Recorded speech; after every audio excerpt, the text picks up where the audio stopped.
By the way, I think it's been said like 98% of all accidents are backing in a driveway or a parking lot.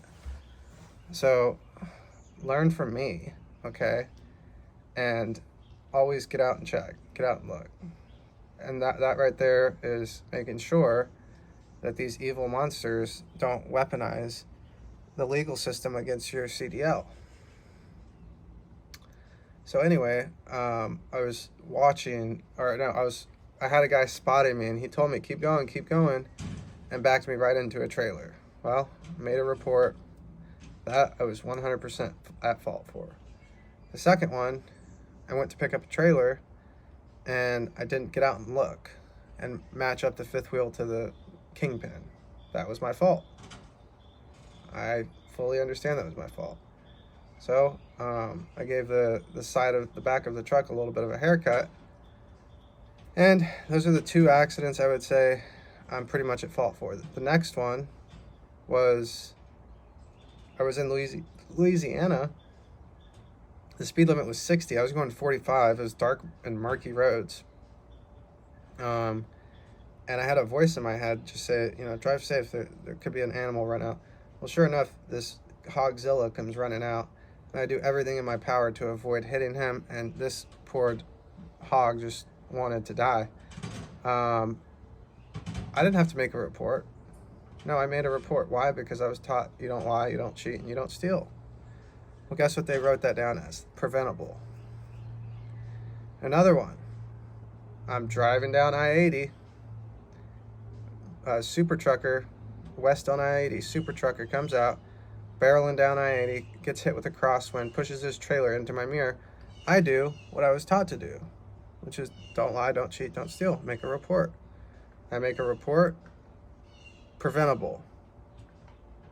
Interesting. Another accident. I'm backing up in a yard and somewhere in Florida, I believe, and I'm told to drop this trailer in this yard by my employer. Mind you, there are no places to drop the trailer.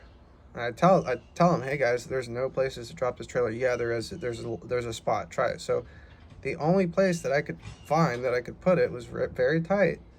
But I did what I was told to do and dropped the trailer there. Well, sure enough, my trailer kisses one of their company vans, puts a nickel-sized hole in the left fender mirror, and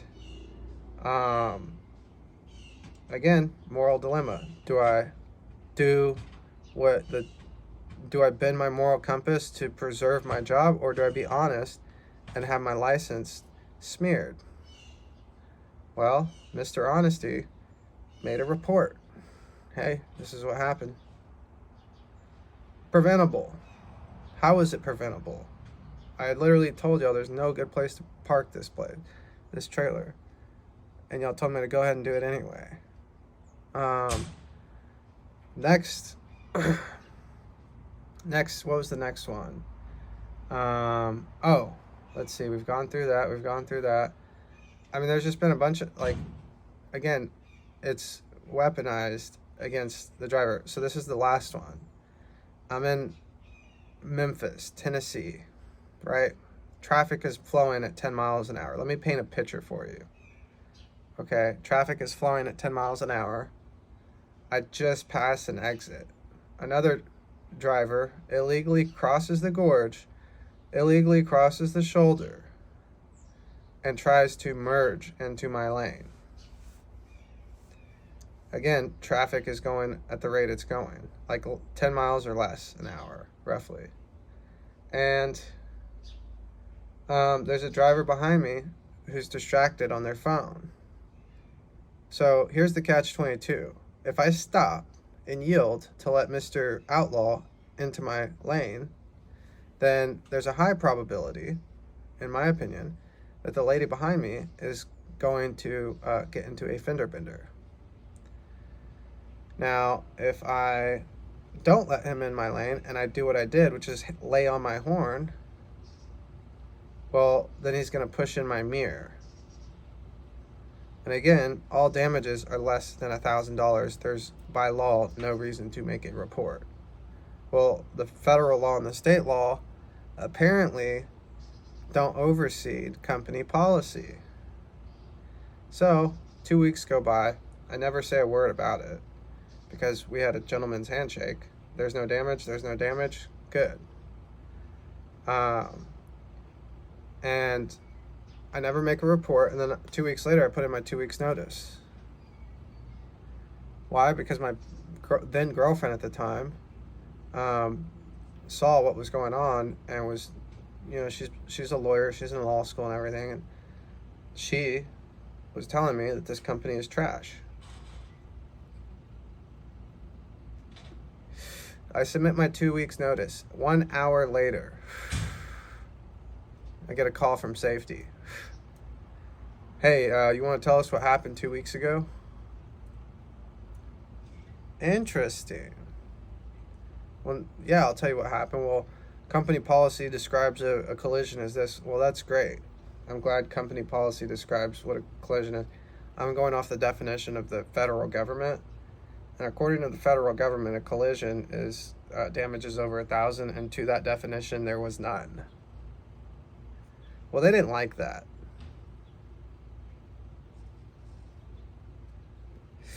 So now you have a driver who, we'll just go, honestly, I think it's 3,000 to 5,000 worth of damages in total, but we'll go high and say 10,000. I've got 250,000 miles of safe driving under my belt and less than $10,000 worth of damages. I would say those numbers are pretty good. Personally, that's what I would say. I would say those are some pretty good numbers. But the CMV is not going to report that.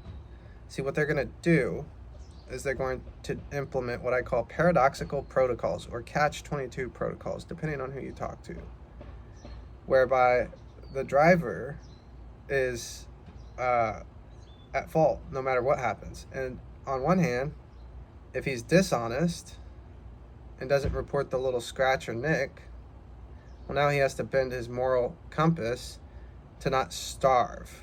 He has to lie, because if he tells the truth, it's going to get weaponized against him. And on the other hand, if he tells the truth and does like I did, in good faith of a system that is going to take all factors into consideration, well, now he's going to get his CDL blacklisted, not unlike mine.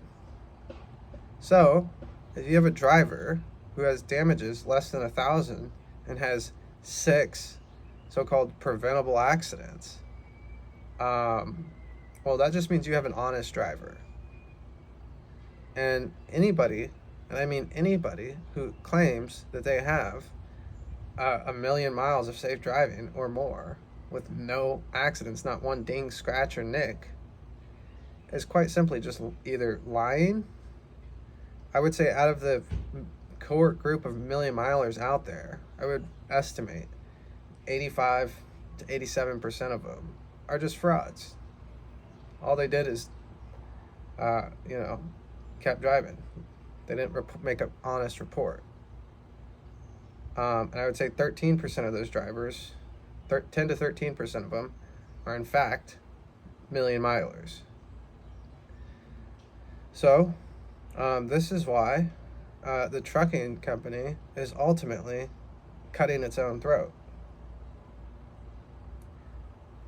They are going to get kissed by their own greed, as it were. And good luck. If you're gonna weaponize honest, hardworking people, and you're gonna weaponize their livelihood against them in order to save yourself a nickel, that story does not end well in the long term of things. So, for what it's worth, thank you for watching. God bless you. God bless all our truckers out there. And God bless the United States. And people who write policies are crooks. they're crooks because their moral compass is compromised due to a financial incentive. Therefore, the optics in which they use to write things out are not in the best interest of the people, they're in the best interest of money. And where there is money, there is always going to be corruption. Nomad out.